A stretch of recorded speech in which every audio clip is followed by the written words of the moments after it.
Hi, I guess it's time. I don't know if anyone's actually here, but Goose is squeaking on in the background. He has his squeaky ball again. If anyone is here, and it's not just me showing up as a viewer, I hope you're having a good evening and night so far. I don't know that it's still considered evening. I do believe it's fully considered night at this point. uh, I do have some summary from the first 9 chapters that we read last week. So we're introduced to sort of the cast. Our main character is the book is written in first person, but the person speaking is so the narrator is the main character, and her name is Wanapeli or Karana. We find out that she has a brother Ramo, a sister Ulape, and her father's name is Chawig. In the summer, the Aluits, who are people from like just the mainland, the coast, a different place, they come in the summer to try and hunt otter. The island of the Blue Dolphins is home to the people of Galasat. And it is an island in the Pacific, sort of near the island, Catalina Island, off the coast of California, if you are at all familiar. Goose, what is happening over there? Bebito. Um, so in the first 9 chapters, we learn those names, and then the Aluits, they come in the summer to hunt the sea otter. They stay for the entirety of summer, and they were going to trade equal value of chests that had like strings of beads and iron spearheads for the bundles of otter pelts. But at the end of the summer, when they were leaving, they backed out and they tried to underpay, which led into a fight that ended with about 2/3 of the people of Galasat dying. And through August, they were trying to figure out what to do. Like through autumn, they were trying to figure out what to do, and they decided to send someone to the mainland, to the coast, to go and get someone to send a ship. And when the ship eventually arrived, they all got on and they were all going to leave. Now our main character, Onapede, she thought her brother Rama was on the ship. She was assured that he was, and he wasn't. When she finally got on the ship, she found out that he wasn't there. She saw him still on the island, and she jumped overboard to go and wait for the next ship with him, thinking that another ship was going to come. After about a week there, he went around to where the canoes are stored, and he was going to bring one around so he could help catch fish and hunt and provide food, since it was just him and his sister. But on the way there, he was attacked by the island's wild dogs and was killed. Wanapeli finds his body, and she vows to avenge him and kill the dogs. And so she sets out to try and make weapons, but there's a belief that on her island that women can't make weapons, either because it'll create some sort of natural disaster or they will break in their time of need, such as when their life is on the line.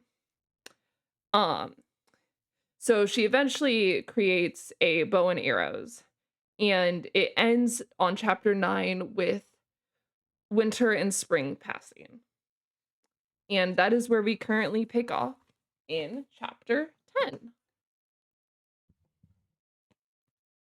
I hope that made some semblance of sense. I have never been great at summarizing, but I tried my best. Very good summary. Oh my god, Foxhound, you're here. Hello. And thank you. I purposefully sat down and wrote out bullets and like actual things because I knew if I tried to just recite it from memory, I could go on for 10 minutes trying to get 2 sentences out. All right. We pick up on chapter 10 on page 59. Summer is the best time on the island of the Blue Dolphins. The sun is warm then, and the winds blow milder out of the west, sometimes out of the south. It was during these days that the ship might return, and now I spent most of my time on the rock looking out from the high headland into the east, toward the country where my people had gone across the sea that was never ending. Yeah, put you on the big screen for Tater bedtime as I cook meal prep. I hope he has a wonderful time listening.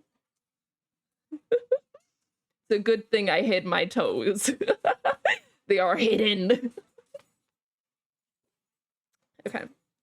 It was during these days that the ship might return, and now I spent most of my time on the rock, looking out from the high headland into the east, toward the country where my people had gone, across the sea that was never ending. Once, while I watched a small object, which I took to be the ship, but a stream of water rose up from it, and I knew that it was a whale spouting. During those summer days, I saw nothing else. The first storm of winter ended my hopes. If the white man's ship were coming for me, it would have come during the time of good weather. Now I would have to wait until winter was gone, maybe longer.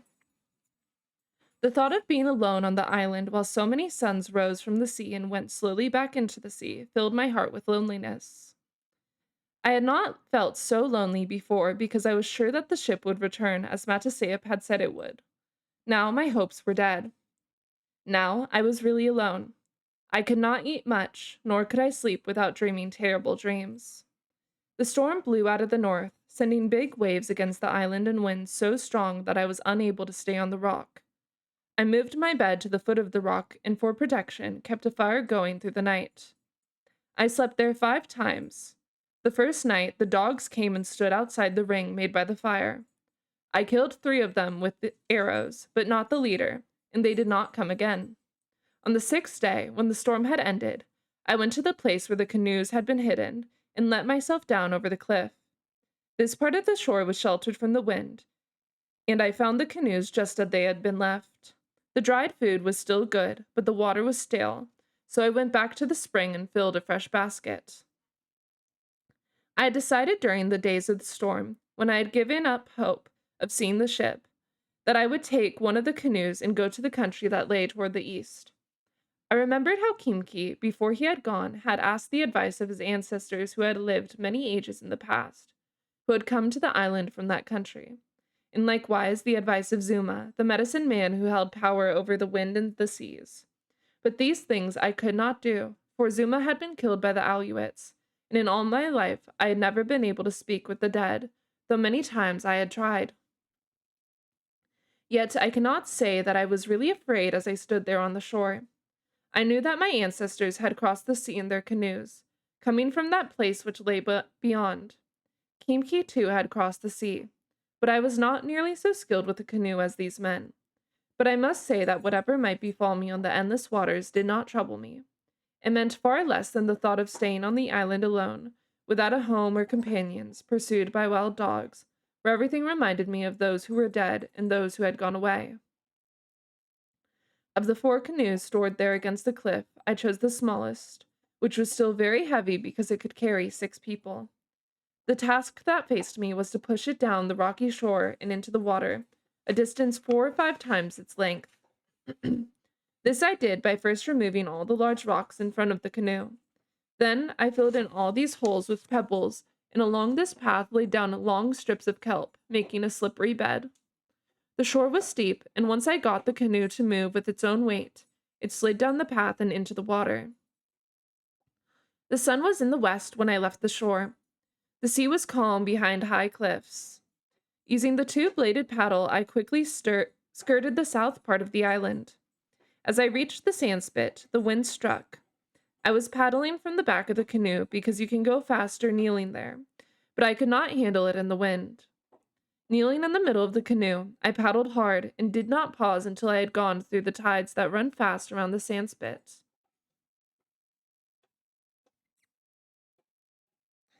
There were many small waves, and I was soon wet, but as I came out from behind the spit and the spray lessened, and the waves grew long and rolling.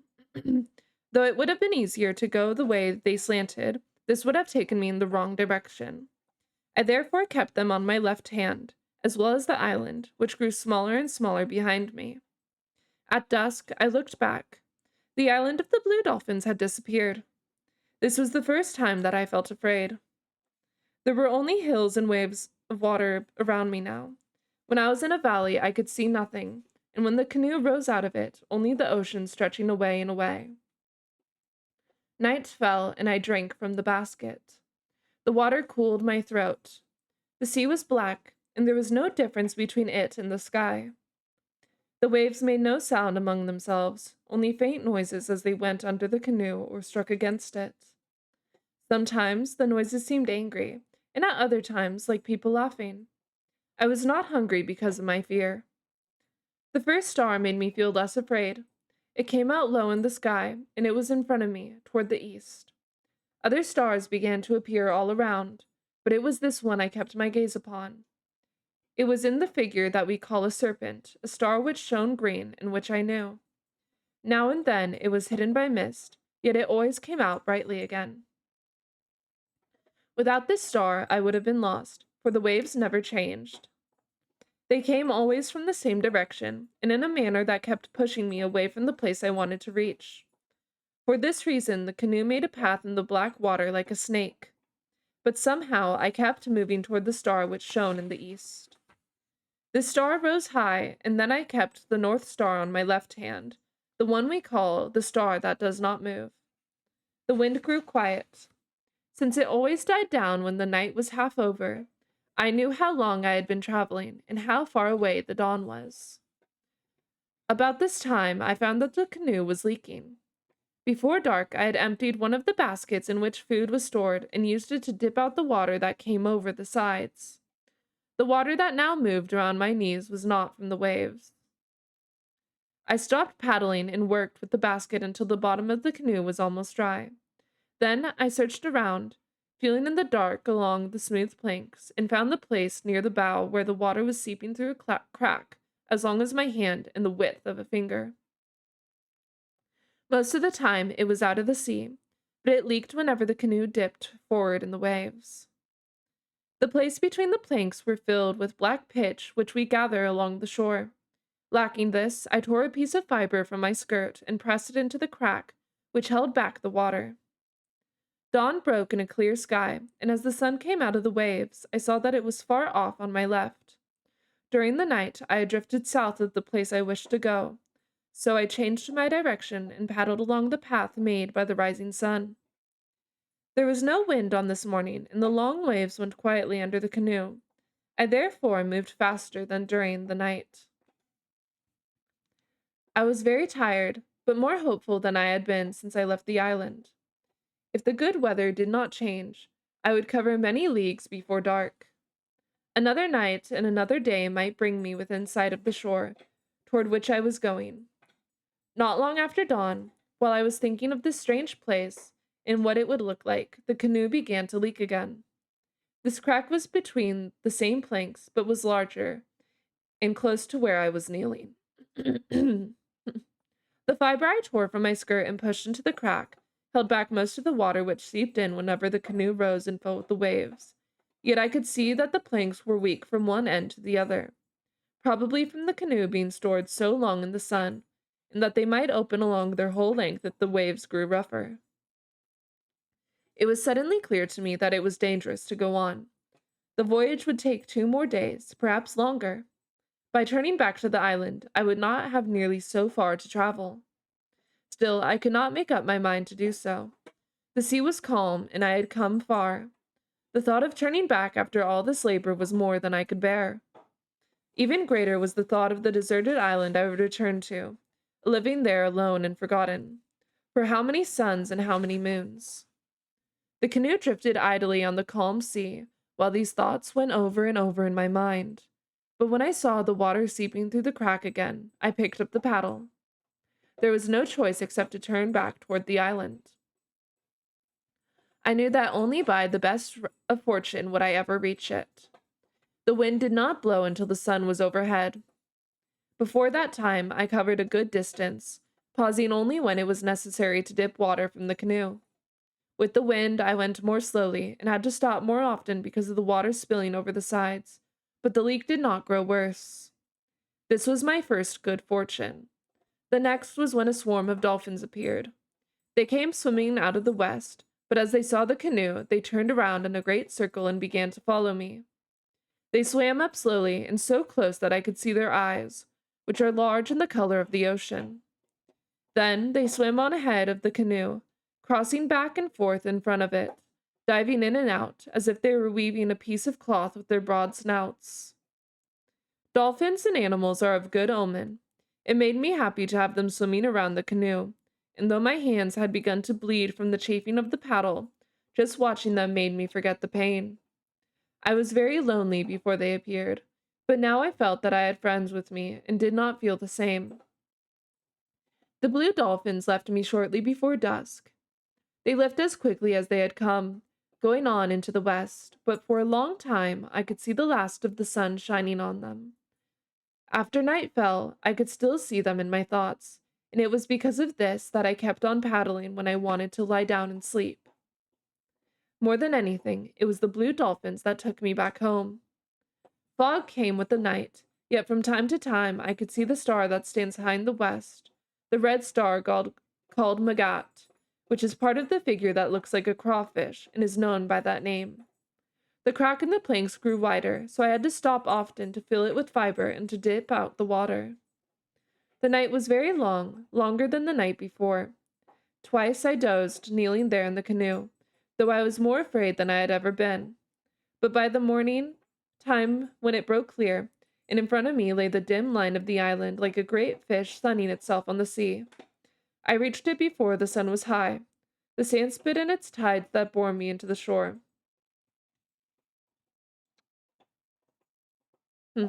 My legs were stiff from kneeling, and as the canoe struck the sand, I fell when I rose to climb out. I crawled through the shallow water and up the beach. There I lay for a long time, hugging the sand in happiness. I was too tired to think of the wild dogs. Soon I fell asleep. Chapter 11, page 69. I was awakened by the waves dragging at my feet. Night had come, but being too tired to leave the sandspit, I crawled to a higher place where I would be safe from the tide, and again went to sleep. In the morning, I found the canoe a short distance away. I took the baskets, my spear, and the bow and arrows, and turned the canoe over so that the tides could not take it out to sea. I then climbed to the headland where I had lived before. I felt as if I had been gone a long time as I stood there looking down from the high rock. I was happy to be home. Everything that I saw, the otter playing in the kelp, the rings of foam around the rocks that guarded the harbor, the gulls flying, the tides moving past the sandspit, filled me with happiness. I was surprised that I felt this way, for it was only a short time ago that I had stood on the same rock and felt that I could not bear to live here another day. I looked out at the blue waters stretching away, and all the fear I had felt during the time of the voyage came back to me. On the morning I first sighted the island, and it had seemed like a great fish sunning itself, I thought that some day I would make the canoe over and go out once more to look for the country that lay beyond the ocean. Now I knew that I would never go again. The island of the Blue Dolphins was my home. I had no other.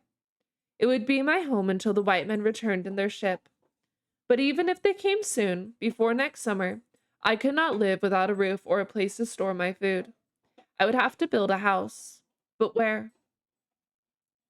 That night I slept on the rock, and the next day I began the search. The morning was clear, but to the north banks of clouds hung low. Before long they would move in across the island, and behind them many other storms were waiting. I had no time to waste. I needed a place that was sheltered from the wind, not too far from Coral Cove, and close to a good spring. There were two such places on the island, one on the headland, and the other less than a league to the west. The headland seemed to be the more favorable of the two, but since I had not been to the other for a long time, I decided to go there and make certain. The first thing I found, which I had forgotten, was that this place was near the wild dog's lair. As soon as I drew near to it, the leader came to the opening of the cave and watched me with his yellow eyes. If I built a hut here, I would first have to kill him and his pack. I planned to do this anyway, but it would take much time. The spring was better than the other one near the headland, being less brackish and having a steadier flow of water. Besides, it was much easier to reach, since it came from the side of a hill and not from a ravine as the other one did. It was also close to the cliff and a ridge of rocks which would shelter my house. The rocks were not so high as those on the headland, and therefore would give me less protection from the wind, yet they were high enough, and from them I could see the north coast of Coral Cove. The thing that made me decide on the place to build my house was the sea elephants. The cliffs here fell away easily to a wide shelf that was partially covered when the tide came in. It was a good place for sea elephants because they could crawl halfway up the cliff if the day were stormy. On fair days, they could fish among the pools or lie on the rocks. The bull is very large and often weighs as much as 30 men. The cows are much smaller, but they make more noise than the bulls, screaming and barking through the whole day and sometimes at night. The babies are noisy too. On this morning, the tide was low, and most of the animals were far out, just hundreds of specks against the waves, yet the noise they made was deafening. I stayed there the rest of the day, looking around, and that night. At dawn, when the clamor started again, I left and went back to the headland. There was another place to the south where I could have built my house, near the destroyed village of Galisat, but I did not want to go there because it would remind me of the people who were gone. Also, the wind blew strong in this place, blowing against the dunes which cover the middle part of the island, so that most of the time sand is moving everywhere. Rain fell that night and lasted for 2 days. I made a shelter of brush at the foot of the rock, which kept off some of the water, and ate the food I had stored in the basket. I could not build a fire because of the rain, and I was very cold. On the 3rd day, the rain ceased, and I went out to look for things which I would need in building the house. I likewise needed poles for a fence. I would soon kill the wild dogs, but there were many small red foxes on the island. They were so numerous that I could never hope to get rid of them either by traps or with arrows. They were clever thieves, and nothing I stored would be safe until I had built a fence. The morning was fresh from the rain. The smell of the tide pools was strong. Sweet odors came from the wild grasses in the ravines and from the sand plants on the dunes. I sang as I went down the trail to the beach and along the beach to the sand spit. I felt that the day was a good omen of good future. It was a good day to begin my new home. Chapter 12, page 74.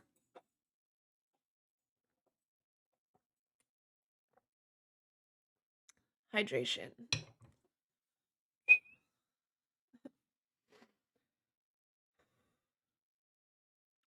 Many years before, 2 whales had washed up on the sand spit.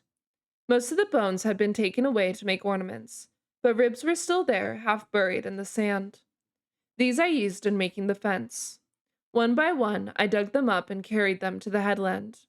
They were long and curved, and when I scooped out holes and set them in the earth, they stood taller than I did.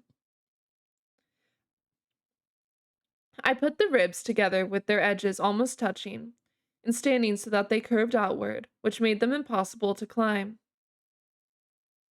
Between them, I wove many strands of bull kelp, which shrinks as it dries and pulls very tight. I would have used seal sinew to bind the ribs together, for this is stronger than kelp, but wild animals like it and would soon have gnawed the fence down. Much time went into its building. It would have taken me longer, except that the rock made one end of the fence and part of a side.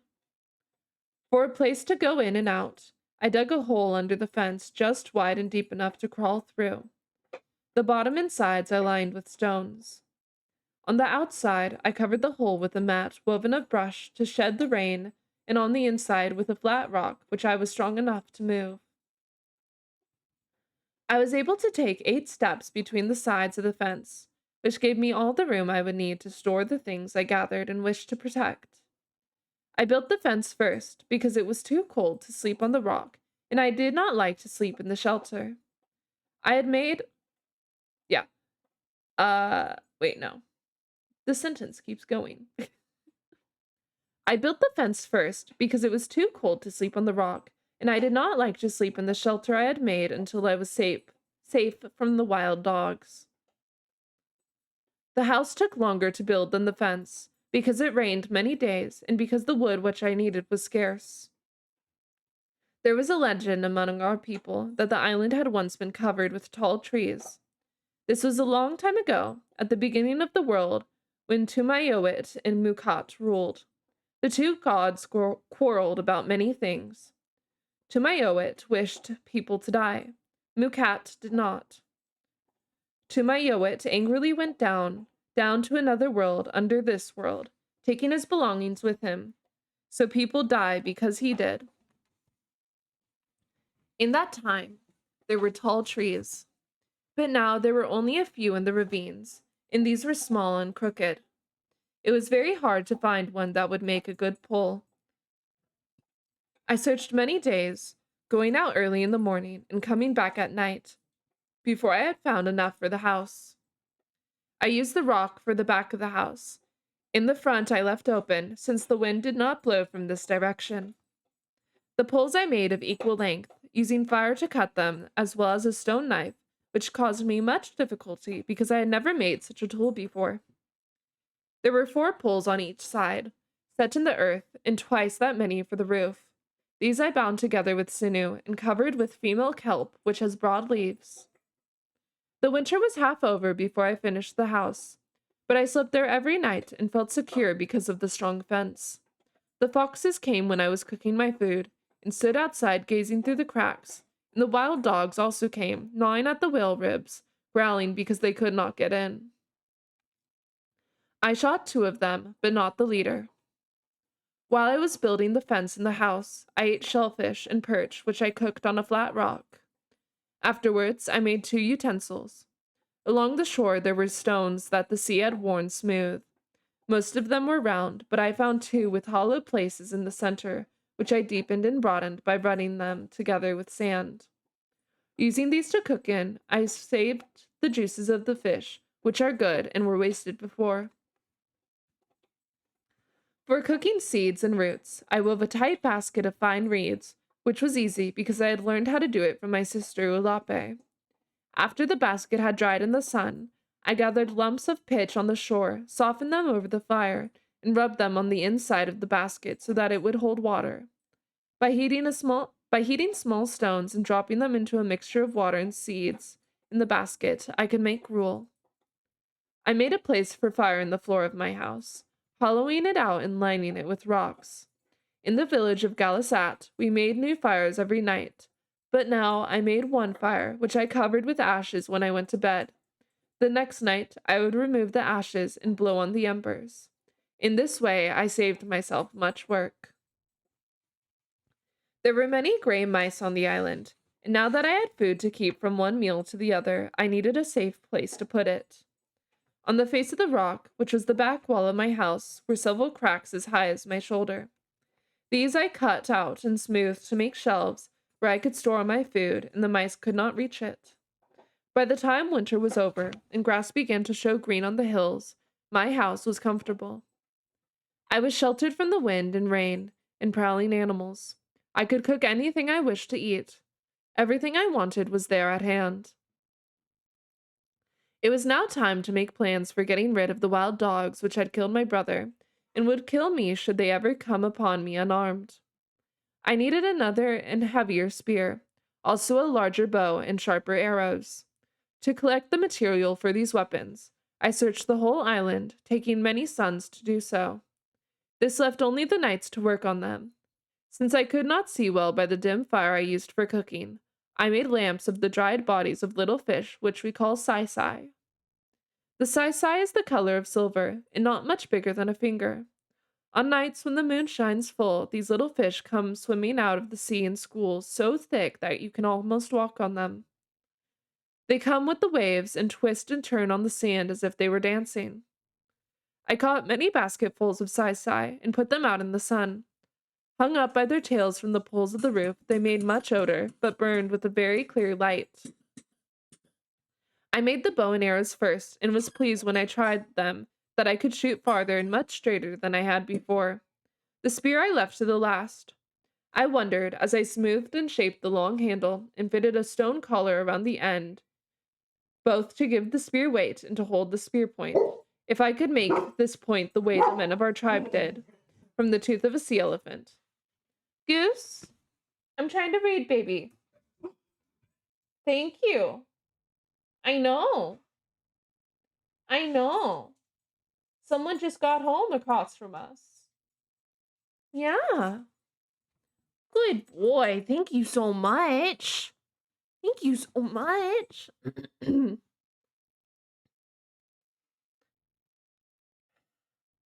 If I could make this point the way the men of our tribe did, from the tooth of a sea elephant.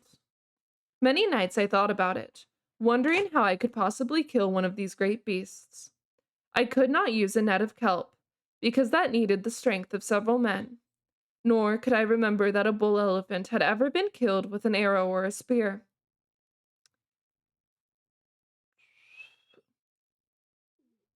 Only after they had been caught in a net were they killed, and then with a club. We killed many cows for their oil, using spears, but the teeth were not large. How I would do this, I did not know. Yet the more I thought about it, the greater was my determination to try, for there was nothing to be found on the island that made such good spear points as the tusk-like teeth of the bull sea elephant.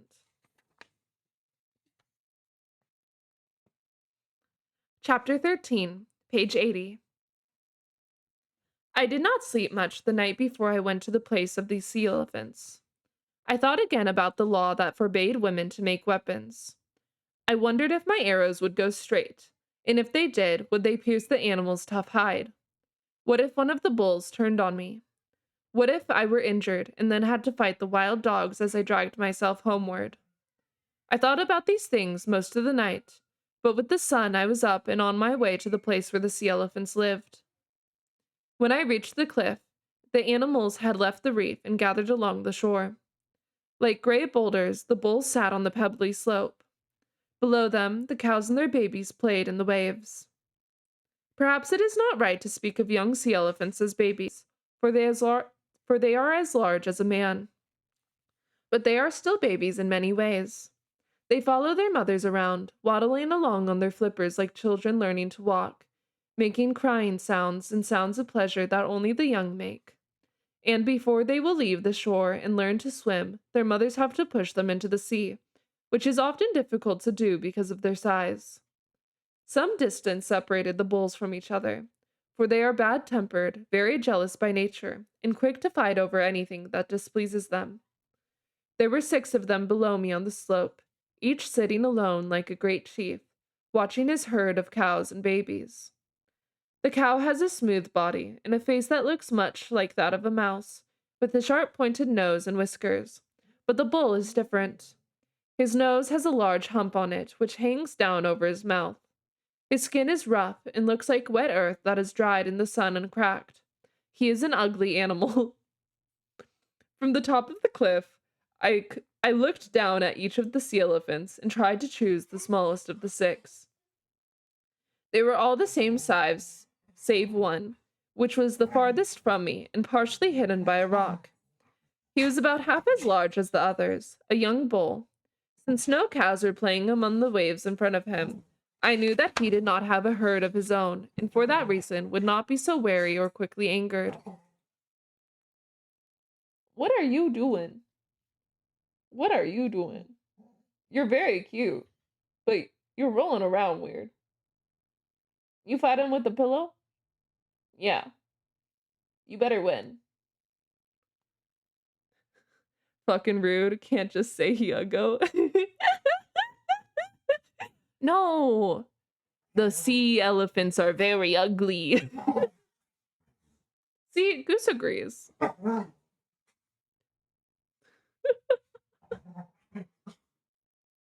I'm looking.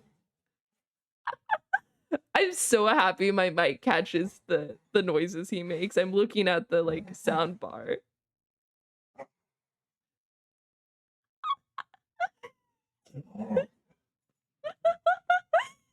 Okay.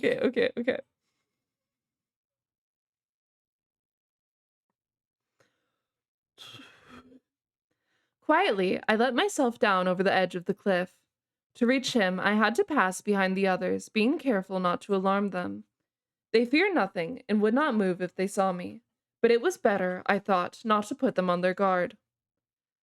I carried my new bow, which was almost as tall as I was, and 5 arrows. The path was rough and covered with small stones. I took pains not to send them tumbling down the slope.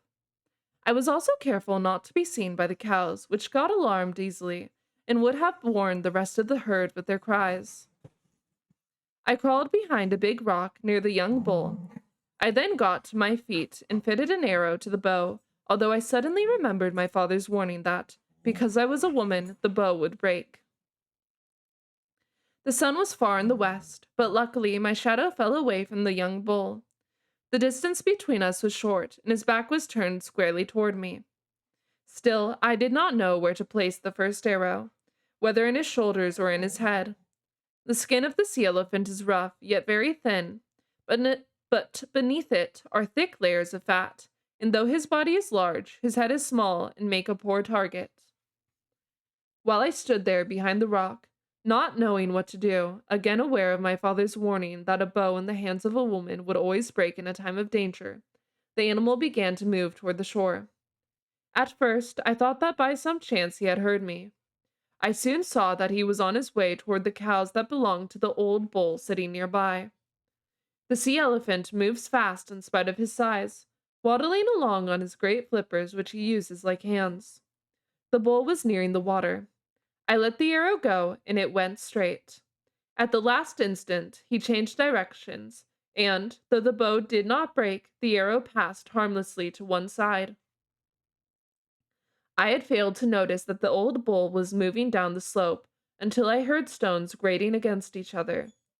Quickly, he overtook his rival, and with a single thrust of his shoulders overturned him. The young bull stood as high as a tall man, and twice that length. Yet, from the force of the blow, he rolled into the water and lay there stunned. The old bull bore down upon him, swinging his head and bellowing so loud it echoed against the cliffs. The herd of cows and calves, who were lying in the waves and scratching their backs with their flippers, stopped to watch the battle. 2 of the cows were in the bull's path as he as he waddled toward his rival, but he went over them as if they were small stones. Using his tusk-like teeth, he ripped a long gash in the young bull's side. The young bull raised himself, and as he turned, his small eyes shone fiercely red. When the old bull slashed at him again, he struck first and sunk his teeth into the other's neck. He did not let go, and the 2 rolled over in the waves, splashing water high into the air. The cows had scattered by now, but the other bulls still sat quietly on the slope. The 2 fighters paused, getting ready for a new attack. It was a good chance to send an arrow into the young bull, who lay on his back with his teeth still grasping the other's neck. But I hoped that he would win the battle, and I stood there and did not move. The old bull had many deep scars on his head and shoulders from battles he had fought before. Suddenly, he lashed out with his tail, trying to loose the hold on his neck, and struck the side of a rock. With his tail against the rock, he flung his body out of the water and thus broke away. He came quickly up the slope, his great mouth open, the young bull close behind him. He came toward me, and, in haste to get out of his way, not knowing whether he was bent on attacking me, I stepped back. In doing so, I tripped over a stone and fell to my knees. I felt such a sharp pain in my leg, but was quickly up. By this time, the old bull had whirled around and turned upon his pursuer so fast that the young bull was taken by surprise. Again, the young bull's flank was ripped deep, and again, the force of the blow threw him backward into the water. The waves grew redder from his blood, but this time he rolled over and was waiting for the charge. He met the old bull with his shoulder. The sound was like rocks crashing together. Once more, the young bull caught the other's throat, and together they disappeared beneath a wave. When they came up, they were still locked together. The sun had gone down, and it was so dark I could no longer see clearly. My leg had now begun to hurt. Since I had a long way to go, I left them. I could hear their bellowing as I went up the cliff, and for a long time afterward. Chapter 14, page 86.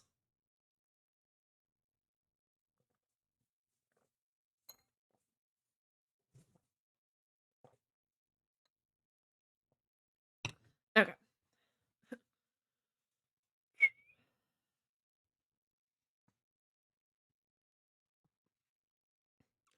My leg hurt so much by the time I had reached the house that it was hard for me to crawl under the fence and move aside the heavy rock. For 5 suns, I could not go out because my leg had swollen so badly, and I had no herbs with which to treat it. I had enough food to eat, but on the third day, and the water in the basket ran low. 2 days later, the basket was empty. It was necessary then for me to go to the spring in the ravine. I started out when the sun rose. I took with me shellfish to eat, also my spear, and my bow and arrows.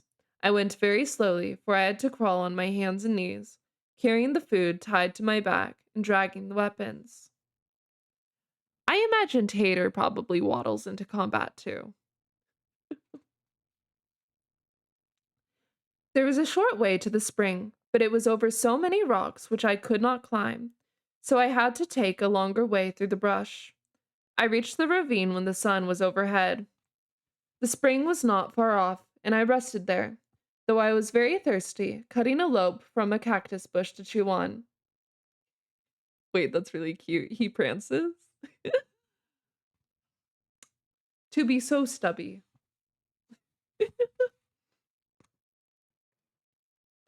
While I was resting there, sucking the juice from the cactus, I saw the big gray dog, the leader of the wild pack, in the brush above me.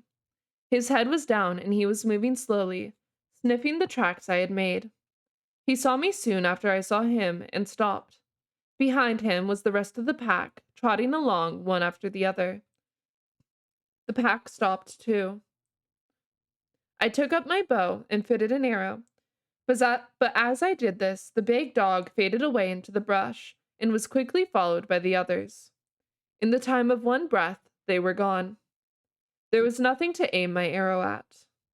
It was as if they had not been there at all. I listened. They were moving so silently I could not hear their steps, but I was sure that they would try to surround me. Slowly, I crawled on, stopping to listen, to glance back, to measure the distance between me and the spring. My leg hurt. I left my bow and arrows behind as I went on, for the brush had grown heavy and I could not use them. In one hand, I dragged my spear. I came to the spring. It flowed out of a crack in a rock, and the rock rose high on the 3 sides of it. The wild dogs could not attack me from any of these directions, so I lay on the earth and drank, watching the ravine below me. I drank for a long time and filled my basket, and then, feeling better, crawled toward the mouth of the cave.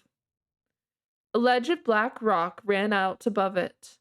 Some low bushes grew there, and among them, with just his head showing, stood the big gray dog. He did not move, but his yellow eyes followed me, turning slowly as I drew near the cave. Another head showed behind him, and another. They were too far away for me to reach with my spear. Suddenly, I saw a brush moving on the opposite bank of the ravine. The pack had split up and were waiting on both sides of the ravine for me to pass them. The cave was now in front of me. I crawled to the mouth and into it. Above me, I could hear feet running and the cracking of brush, which was followed by silence. I was safe.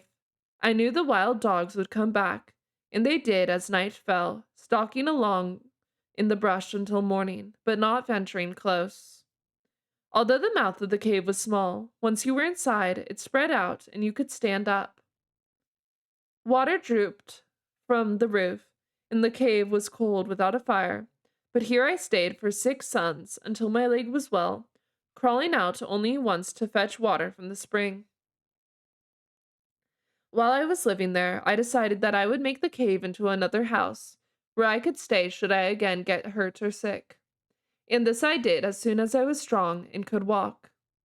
The cave went far back into the hill, around many turns, but I needed only that part which lay near the opening, in which the sun could reach during some of the day. A long time before this, my ancestors had used the cave. Why, I do not know, and along the walls on each side, they had cut figures into the stone. There were figures of pelicans floating on the water and flying, of dolphins, whales, sea elephants, gulls, ravens, dogs, and foxes.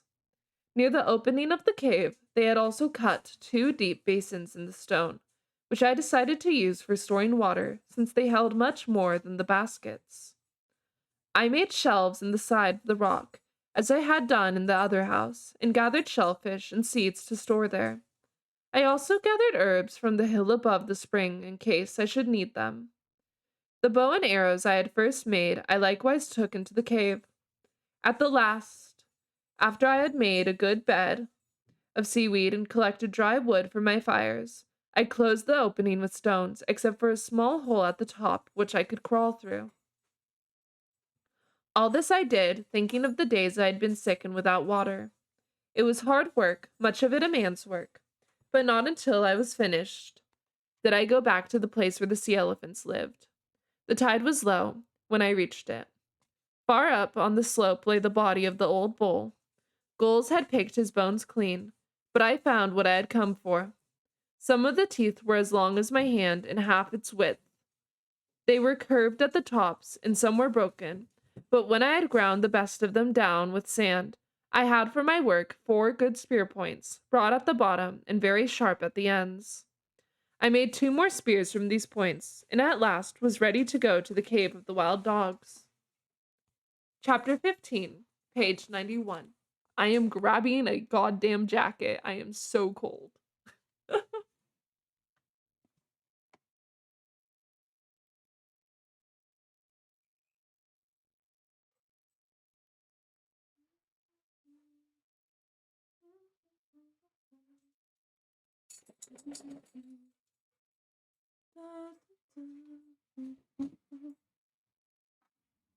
Hi, Goose Goose. Hi, babyito.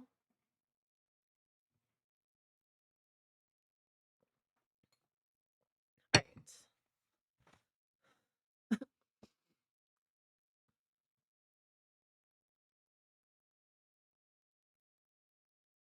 Weird. Automod normally holds that.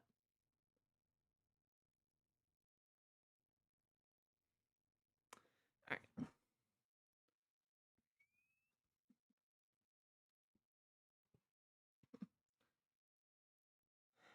Chapter 15, 91.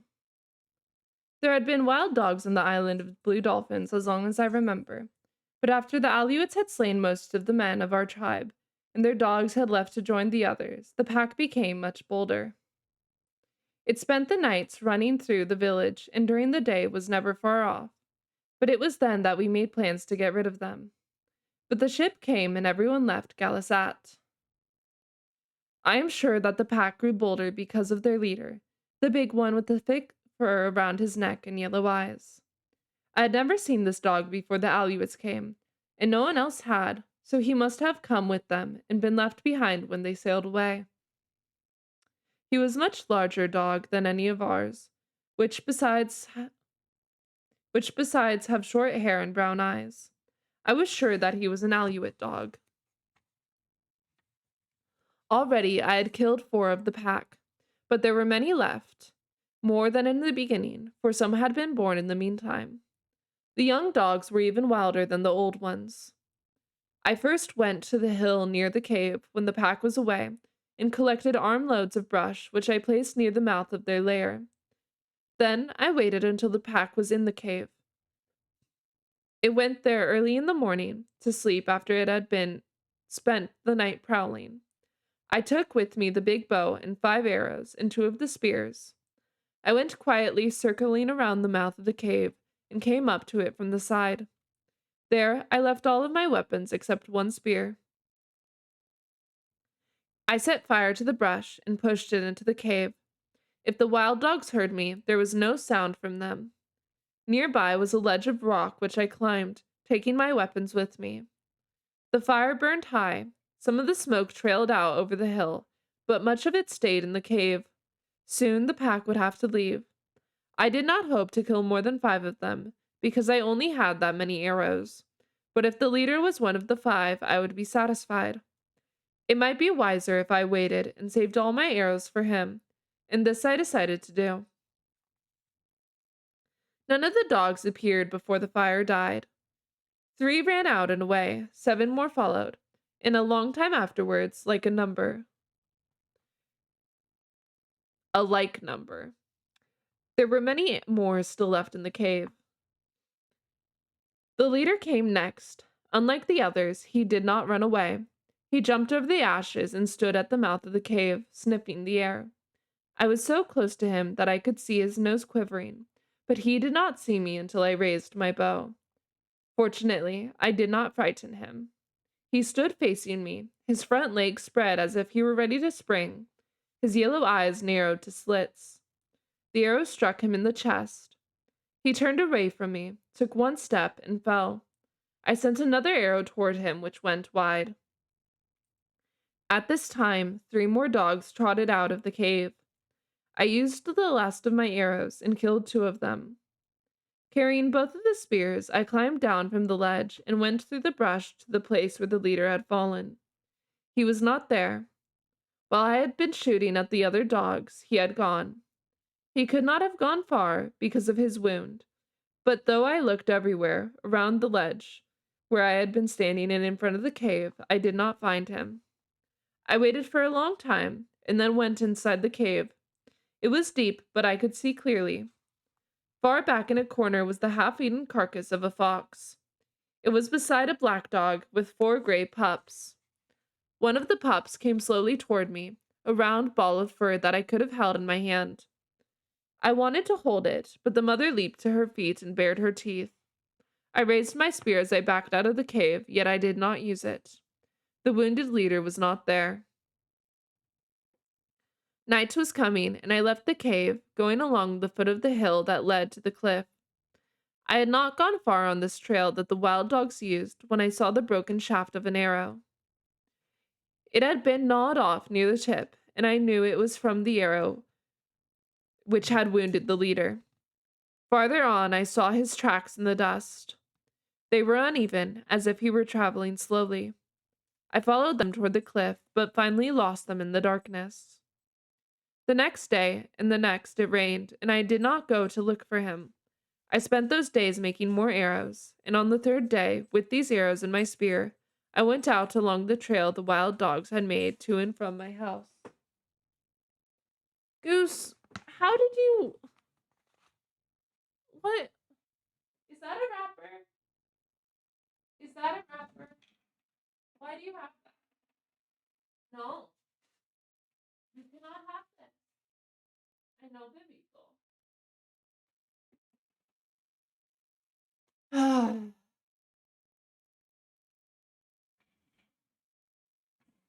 Dogs.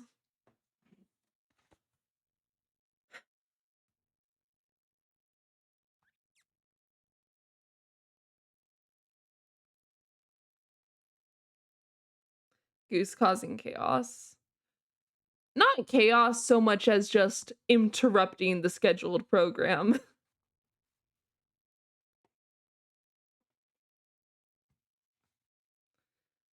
There were no tracks after the rain, but I followed the trail to the pile of rocks where I had seen them before. On the far side of the rocks, I found the big gray dog. He had the broken arrow in his chest, and he was lying with one of his legs under him. He was about 10 paces from me, so I could see him clearly. I was sure that he was dead, but I lifted the spear and took good aim at him. Just as I was about to throw the spear, he raised his head a little from the earth and let it drop. This surprised me greatly, and I stood there for a while, not knowing what to do, whether to use the spear or my bow. I was used to animals playing dead until they suddenly turned on you or ran away. The spear was the better of the 2 weapons at this distance, but I could not use it as well as the other, so I climbed onto the rocks where I could see him if he ran. I placed my feet carefully. I had a second arrow ready should I need it. I fitted an arrow and pulled back the string, aiming it at his head. Why I did not send the arrow, I cannot say. I stood on the rock with that bow pulled back, and my hand would not let it go. The big dog lay there and did not move, and this may be the reason. If he had gotten up, I would have killed him. I stood there for a long time looking down at him, and then I climbed off the rocks. He did not move when I went up to him, nor could I see him breathing until I was very close. The head of the arrow was in his chest, and the broken shaft was covered with blood. The thick fur around his neck was matted from the rain. I do not think that he knew I was picking him up, for his body was limp as if he were dead. He was very heavy, and the only way I could lift him was by kneeling and putting his legs around my shoulder. In this manner, stopping to rest when I was tired, I carried him to the headland. I could not get through the opening under the fence, so I cut the bindings and lifted out 2 of the whale ribs, and thus took him into the house. He did not look at me or raise his head when I laid him on the floor, but his mouth was open and he was breathing. The arrow had a small point, which was fortunate, and came out easily, though it had gone deep. He did not move while I did this, nor afterwards, as I cleaned the wound with a peeled stick from the coral brush. This bush has poisonous berries, yet its wood often heals wounds that nothing else will. I had not gathered food for many days, and the baskets were empty, so I left water for the dog and, after mending the fence, went down to the sea. I had no thought that he would live, and I did not care.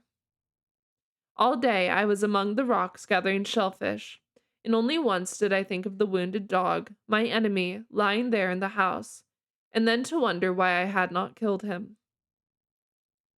He was still alive when I got back, though he had not moved from the place where I had left him.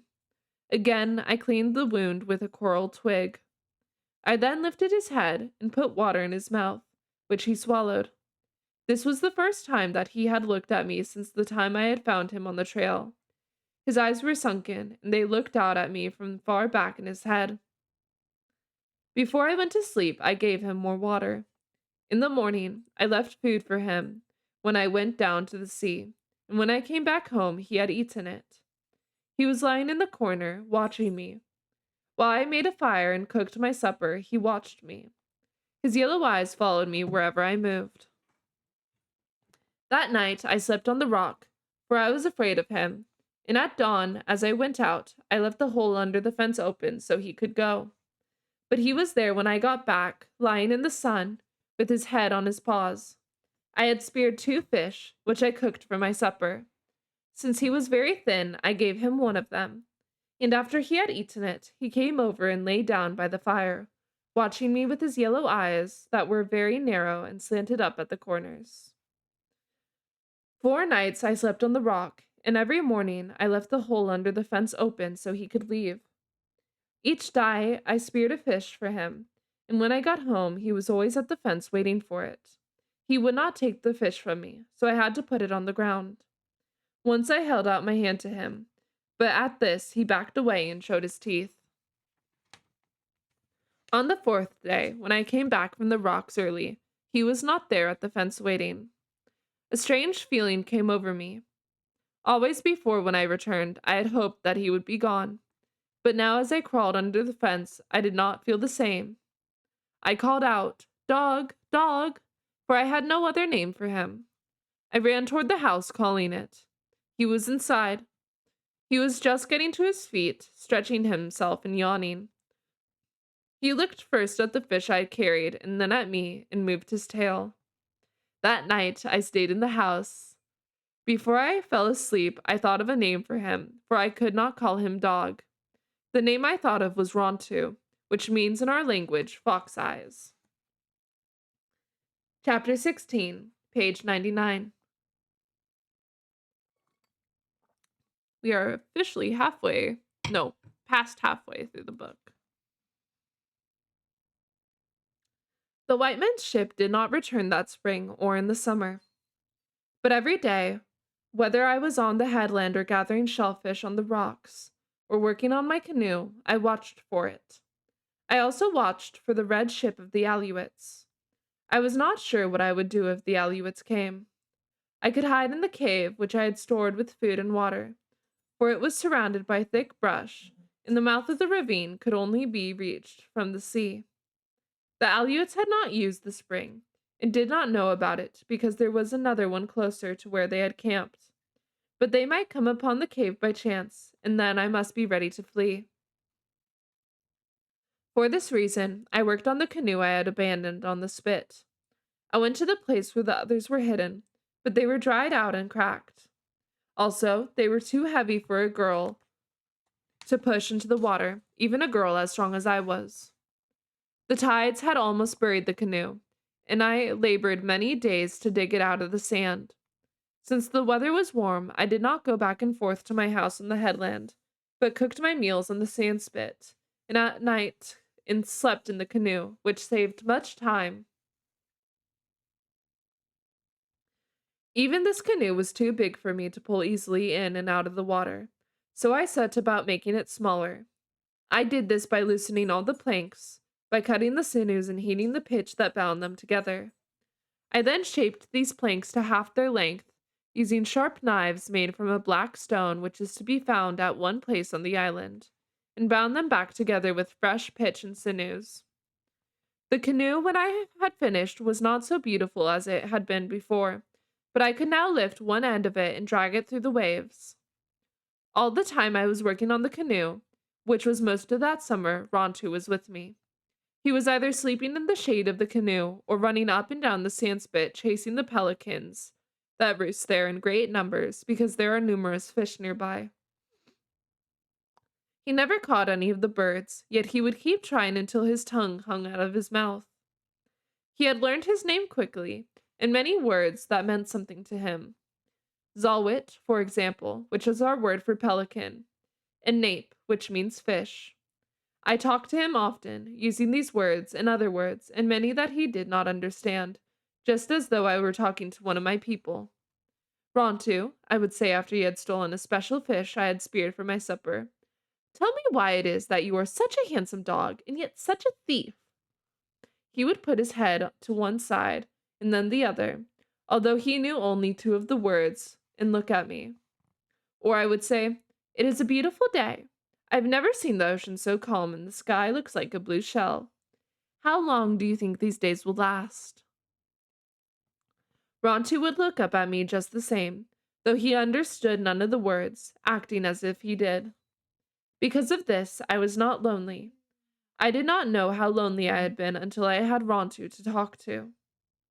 When the canoe was finished and the pitch had dried, I wanted to find out how it went through the water and if the planks leaked, so we set off on a long voyage around the island. The voyage took all of one day, from dawn until night. There are many sea caves on the island of the Blue Dolphins, and some of them are large and go far back into the cliffs. One of these was near the headland where my house stood.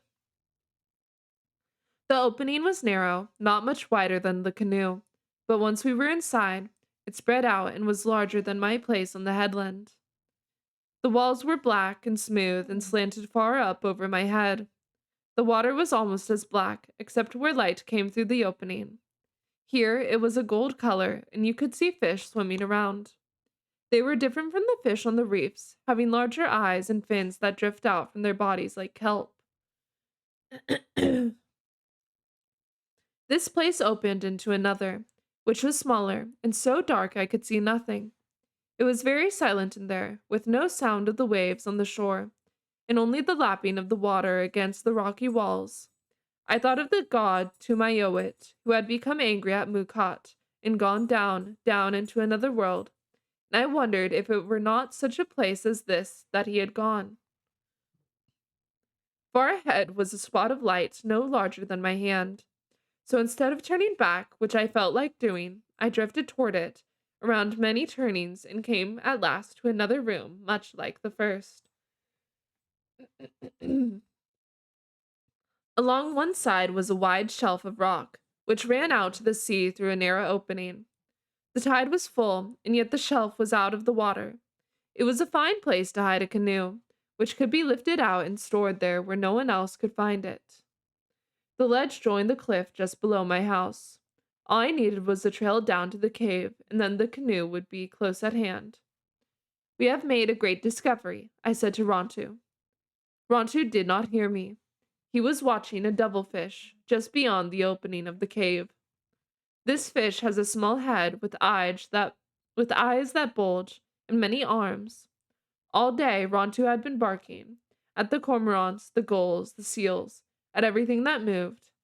Now he was quiet, watching the black thing in the water.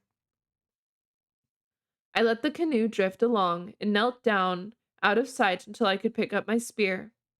The devilfish was in front of us, swimming slowly near the surface, moving all its arms at once. Large devilfish are dangerous if you are in the sea, for their arms are as long as a man and they can quickly wrap them around you. They also have a big mouth and a sharp beak where their arms join their head. This one was the largest I had ever seen. Since Ranchu was standing in front of me, and I could not put the canoe into a better position, I had to lean out to use the spear. As I did so, the devilfish saw my movement and let loose in the water a black cloud of ink, which could which instantly hid him from view. I knew that the devilfish would not be in the center of this cloud, that he had left it behind. I therefore did not aim my spear at it, but picked up the paddle and waited until he appeared. He was now twice the length of the canoe from me, and though I paddled fast, I could not overtake him. Rontu, I said, for he was watching the black cloud in the water, you have much to learn about the devilfish. Rontu did not look at me or bark. He put his head to one side and then the other, still puzzled, more so when the cloud disappeared and nothing was left except clear water. Devilfish is the best food in the seas. The flesh is white and tender and very sweet, but they are difficult to catch without a special knife of spear, which I now decided to make during the winter when I would have much time. I took the canoe to Coral Cove, not far from the cave, and pulled it up the shore out of reach of the winter storms. There it would be safe until spring, when I would hide it in the cave that Rontu and I had found. It was easy to paddle and did not leak. I was very happy. Chapter 17, page 105. I'm going to take a short break to fill up my water and get my throat to stop being so dry.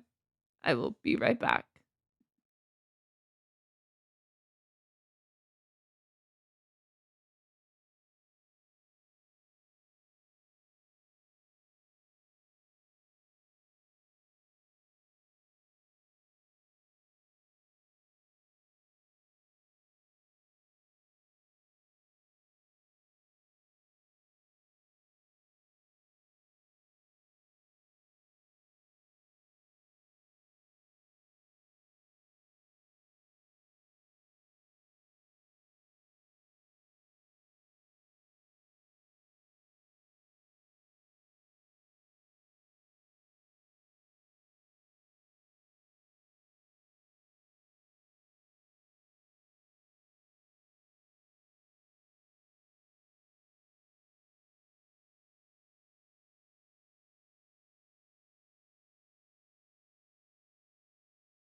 I am back. Chapter 17, page 105. Storms came early with the rain, and between the rains, fierce winds struck the island and filled the air with sand. During this time, I made myself another dress, but most of the days I spent fashioning a spear to catch the giant devilfish.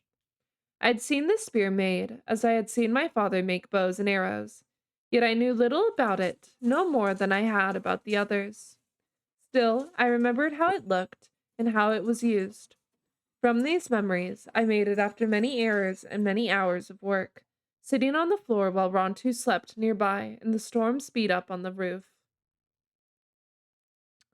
4 of the sea elephant teeth were left, and though I broke all except one, this I worked down to a head with a barbed point.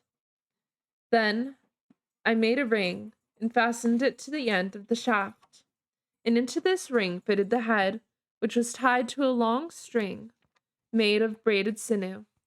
When the spear was thrown and struck a devilfish, the head came loose from the shaft. The shaft floated on the water, but the pointed barb was held by the string which was tied to your wrist. The spear was especially good because it could be thrown from a distance. On the first day of spring, I went down to Coral Cove with my new spear. I knew it was spring because that morning, at dawn, the sky filled with flocks of darting birds. They were small and black and came only at this time of year. They came out of the south and stayed for 2 suns, hunted food in the ravines, and then flew off in one great flight toward the north. Rontu did not go with me to the beach because I had let him out of the fence and he had not returned. The wild dogs had been to the house many times that winter, and he had paid no heed to them. But the night before, after they had come and gone, he had stood at the fence. He stood and whined and walked up and down. It worried me to see him act so strangely, and when he refused to eat, I finally let him out. Now I pushed the canoe into the water and drifted toward the reef where the devilfish lived. The water was so clear that it was like the air around me. Far down, the sea ferns moved as though a breeze were blowing there, and among them swarmed the devilfish, trailing their long arms. It was good to be on the sea after the winter storms, with the new spear in my hand, but all morning as I hunted the giant devilfish, I kept thinking of Rontu. I should be happy, yet thinking of him I was not. Would he come back, I wondered, or had he gone to live with the wild dogs? Would he again be my enemy? If he were my enemy, I knew that I could never kill him, now that he had been my friend. When the sun was high, I hid the canoe in the cave we had found, for once more it was the time the Aleuts might return, and with the 2 small bass I had speared, though not the giant devilfish, I went up the cliff. I had planned to make a trail from the cave to my house, but had decided that it could be seen from a ship and by anyone standing on the headland. The climb was steep. As I reached the top, I paused for breath. The morning was quiet except for the noise of the little birds flying from bush to bush and the cries of the gulls who did not like these strangers. Then I heard the sound of dogs fighting. The sound came from far off, perhaps from the ravine, and taking my bow and arrows, I hurried in that direction. I went down the path which led to the spring. There were tracks of the wild dogs around the spring, and among them I saw the large ones of Rontu. The tracks led away through the ravine which winds to the sea. I heard again the distant sound of fighting. I went slowly through the ravine because of my bow and arrows. At last I came to the place where it opens into a meadow right at the edge of a low sea cliff. Sometimes in the summers, a long time ago, my people had lived here. They gathered shellfish on the rocks and ate them here, leaving the shells which after many summers had formed a mound. Over this, grass had grown, and a thick-leaved plant called napon. On this mound, among the grasses and these plants, stood Rontu. He stood facing me, with his back to the sea cliff.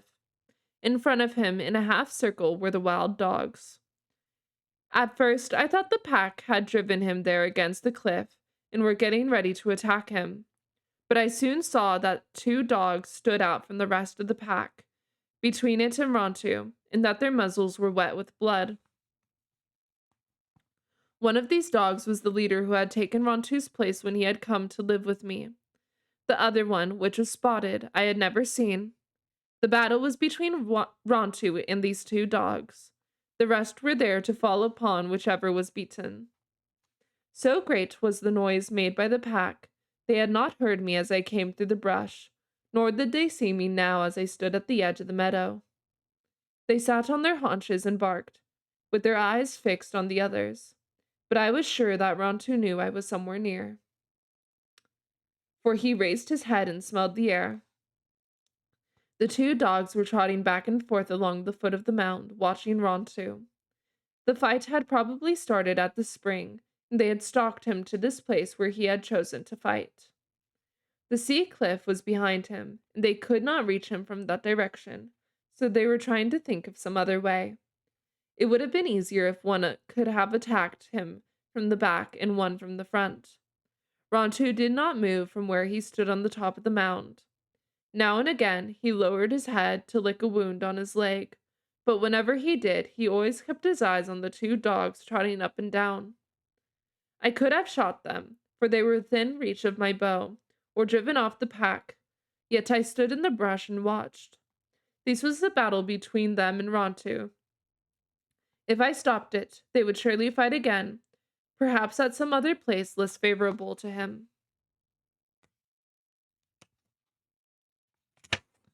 Rontu again licked his wound, and this time he did not watch the two dogs moving slowly past the mound. I thought it was a lure, and so it proved to be, for suddenly they ran toward him. They came from opposite sides of the mound, ears laid back and teeth bared. Rontu did not wait for the attack, but, leaping at the nearer one, turned his shoulder, and with his head lowered, caught the dog's foreleg. The pack was quiet. In the silence, I could hear the sound of the bone breaking, and the dog backed away on three legs. The spotted dog had reached the top of the mound, whirling away from the one he had crippled. Rontu faced him, but not in time to fend off the first heavy rush. Teeth slashed at his throat, and, as he turned his body, struck him instead of the flank, and he went down. At that moment, while he lay there on the grass with the dog circling warily, and the pack moving slowly toward him, without knowing that I did so, I fitted an arrow to the bow. A good distance separated Rontu from his attacker, and I could end the battle before he was wounded further, or the pack fell upon him. Yet, as before, I did not send the arrow. The spotted dog paused, and turned in his tracks, and again leaped, this time from behind. Rontu was still lying in the grass with his paws under him, and I thought he did not see that the other was upon him. But, crouching there, he suddenly raised himself, and at the same time fastened his teeth into the dog's throat. Together they rolled off the mound, yet Rontu did not let go. The pack sat restless in the grass. In a short time, Rontu rose to his feet and left the spotted dog where it lay. He walked to the top of the mound and lifted his head and gave a long howl I have never heard the sound before. It was the sound of many things that I did not understand. He trotted past me and up the ravine. When I got to the house, he was there waiting, as if he had not been away, or nothing had happened. In all the time he lived, Rontu never left again, and the wild dogs, which for some reason divided into two packs, after that never returned to the headland. Chapter 18, page 112.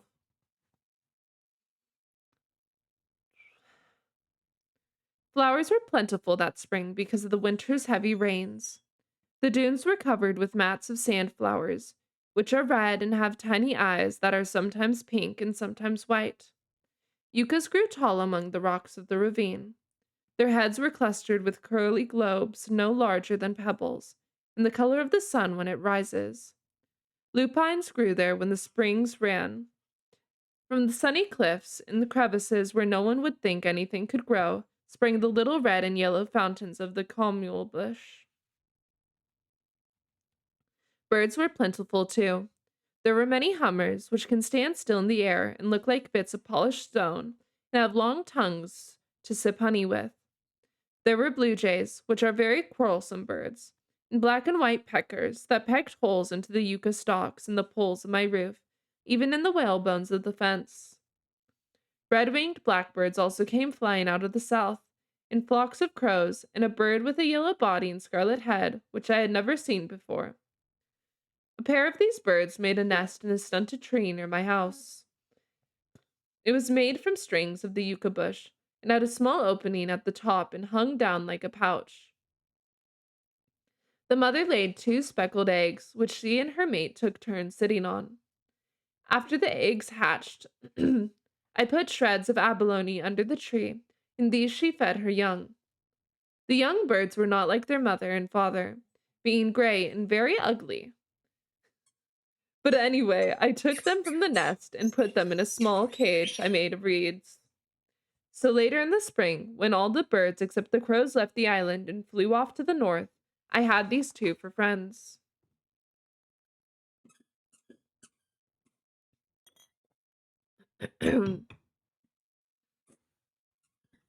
They soon grew beautiful feathers like those of their parents, and began to make the same sound, which was reap, reap. But it was soft and clear, and much sweeter than the cries of the gulls or the crows, or the talk of the pelicans, which sounds like the quarreling of toothless old men. Before summer came, the cage was too small for my two birds, but instead of building a larger one, I cut the tips off their wings, one wing of each, so they could not fly away, and let them loose in the house. By the time their wings had grown out, they had learned to take food from my hand. They would jump down from the roof and perch on my arm and beg, making the reap reap sound. When their wings began to feather out, I cut them again. This time, I let them loose in the yard, where they hopped around hunting food, perching on Rontu, who by now had gotten used to them.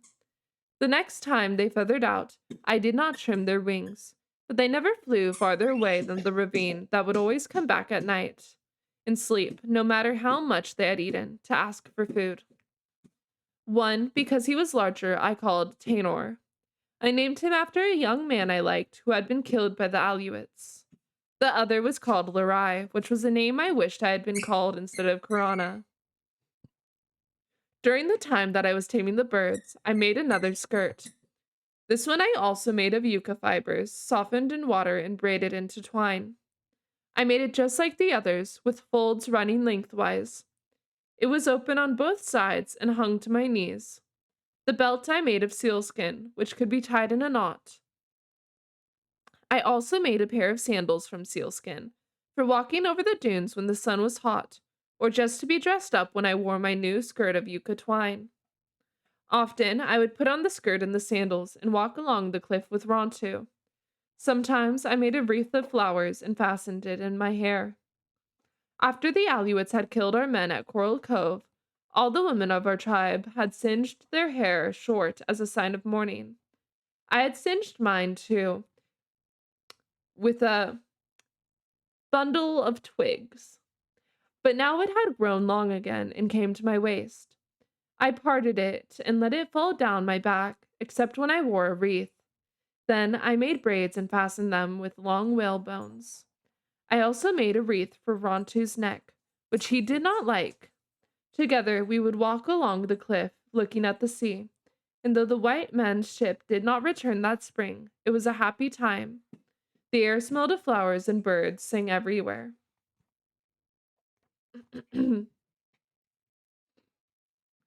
Chapter 19, our last chapter for the night. Page 116. Another summer had come, and I still had not speared the giant devilfish that lived near the cave.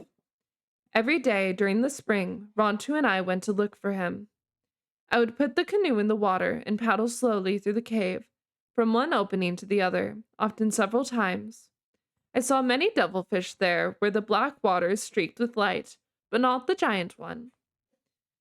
At last, I gave up looking for him and began to gather abalones for winter. The red shells hold the sweetest meat and are best for drying, though the green ones and the black are also good. Because the red ones are the sweetest, starfish prey upon them. This star shaped creature places itself over the shell of an abalone. With its 5 arms spread out against the rock to which the abalone is fastened, it holds the shell with its suckers, and then begins to lift itself. The starfish pulls against the abalone shell, sometimes for days, holding on with its suckers and pushing up with its legs, until little by little the heavy shell comes loose from the body. One morning, we left the cave and paddled out to the reef which is joined to it. For many days I had been gathering a few shellfish on the rocks at Coral Cove, but I had been watching the reef and waiting for the right time to harvest. This is when there are few starfish feeding, for they are as hard to pry loose from an abalone as an abalone is to pry from a rock. The tide was low, and the reef rose far out of the water. Along its sides were great numbers of red abalones and very few starfish, so before the sun was high I filled the bottom of the canoe. The day was windless, and since I had all I could carry, I tied the canoe and, with Rontu following me, climbed onto the reef to look for fish to spear for supper. Blue dolphins were leaping beyond the kelp beds. In the kelp, otter were playing at the games they never tire of. Around me, everywhere the gulls were fishing for scallops, which were numerous that summer. They grow on the floating kelp leaves, and there were so many of them that much of the kelp near the reef had been dragged to the bottom. Still, there were scallops that the gulls could reach, and taking them into their beaks, they would fly far above the reef and let them drop. The gulls would then swoop down to the rocks and pick the meat from the broken shells. Scallops fell on the reef like rain, which amused me, but not Rontu, who could not understand what the gulls were doing. Dodging this way and that, I went to the end of the reef where the biggest fish live. With a sinew line and a hook made of abalone shell, I caught 2 that had large heads and long teeth, but are good to eat. I gave one to Rontu, and on the way back to the canoe, gathered purple sea urchins to use for dyeing. Rontu, who was trotting along in front of me, suddenly dropped his fish and stood looking down over the edge of the reef. There, swimming in the clear water, was a devilfish. It was the same one I had been hunting for. It was the giant. Seldom did you see any devilfish here, for they like deep places, and the water along this part of the reef is shallow. Perhaps this one lived in the cave and came here only when he could not find food. Rontu made no sound. I fixed the head of the spear in the long string that held it to my wrist. Then I crawled back to the edge of the reef. Ow, fuck. I just hit the glass straw against my tooth.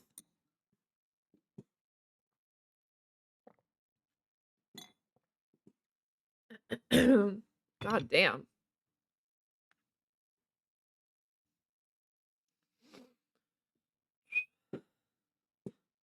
The giant had not moved. He was floating just below the surface of the water, and I could plainly see his eyes. They were the size of small stones and stood out from his head, with black rims and gold centers, and in the centers a black spot, like the eyes of a spirit I had once seen on a night that rain fell and lightning forked into the sky. Where my hands rested was a deep crevice, and in it a fish was hiding. The giant was half the length of my spear from the reef, but while I watched, one of his long arms ran out like a snake and felt its way into the crevice. It went past the fish and along the side of the rock, and then the end of it curled back. As the arm gently wound itself around the fish from behind, I rose to one knee and drove the spear. I aimed at the giant's head, but though it was larger than my 2 fishes and a good target, I missed. The spear struck down through the water and slanted off. Instantly, a black cloud surrounded the devilfish. The only thing I could see of him was one long arm still grasping its prey. I jumped to my feet to pull in the spear, thinking that I might have a chance to throw it again. As I did so, the shaft bobbed back to the surface, and I saw that the barbed point had come loose. At the same moment, the string tightened. My grip on it broke, and aware that I had struck the devilfish, I quickly dropped the coils I held. For when the string runs out fast, it burns your hands or becomes entangled. The devilfish does not swim with fins or flippers like other things in the sea. He takes water in through the hole in the front of his body and pushes it out behind through two slits. When he is swimming slowly, you can see these two streams trailing out, but only then. When he moves fast, you can see nothing except a streak in the water. The coils I had dropped on the rock hopped and sang as they ran. Then there were no more of them. The string tightened on my wrist, and, to lessen the shock, I leaped across the crevice in the direction the giant had taken. With the string in both hands, but still fastened to my wrist, I braced my feet on the slippery rock and leaned backwards. The string snapped tight with the weight of the devilfish. It began to stretch, and fearing that it might break, I walked forward, yet I made him pull me every step. He was moving toward the cave, along the edge of the reef.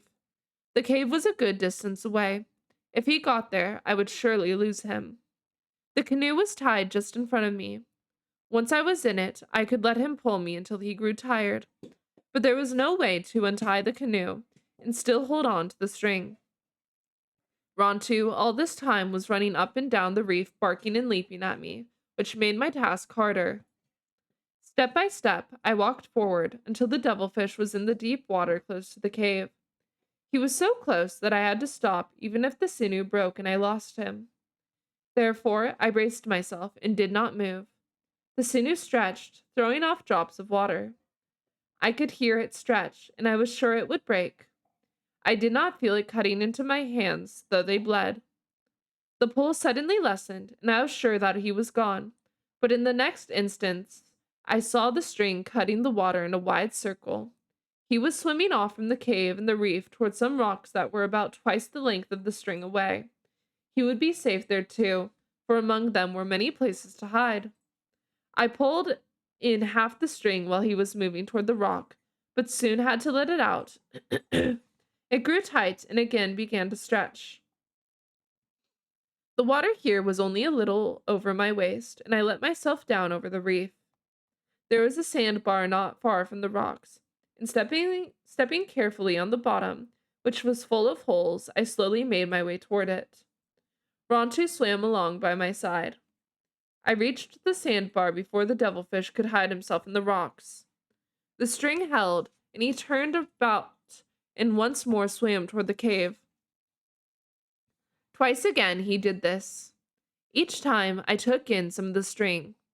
The third time, as he came up into the shallow water, I walked backward across the sandbar so he would not see me, and pulled on the string with all my strength. The giant slid up on the sand. He lay there with his arms spread out, partly in the water, and I thought he was dead. Then I saw his eyes moving. Before I could shout a warning, Rontu had rushed forward and seized him. But the devilfish was too heavy to lift or shake. As Rontu's jaws sought another hold, 3 of the many arms wound themselves around his neck. Devilfish are only dangerous when in the water, where they can fasten themselves to you in their long arms. These arms have rows of suckers underneath them, and they can drag you under and hold you there until you drown. But even on land, the devilfish can injure you, for he is strong and does not die quickly. The giant was flailing his arms, struggling to get back into the water. Little by little, he was dragging Rontu with him. I could no longer use the string because it was wound around Rontu's legs. The whalebone knife I used for prying abalones from the rocks was tied to a thong at my waist. The blade was thick at the point, but had a sharp edge. I dropped the coils of string and unfastened the knife as I ran. I ran past the devilfish and got between him and the deep water. So many of his arms were flailing that it was useless to cut any one of them. One struck me on the leg and burned like a whip. Another, which Rontu had chewed off, lay wriggling at the edge of the water, as if it were looking for something to fasten onto. The head rose out of the twisting arms like a giant stalk. The gold eyes with their black rims were fixed on me. Above the sounds of the waves and the water splashing and Rontu's barking, I could hear the snapping of his beak, which was sharper than the knife I held in my hand.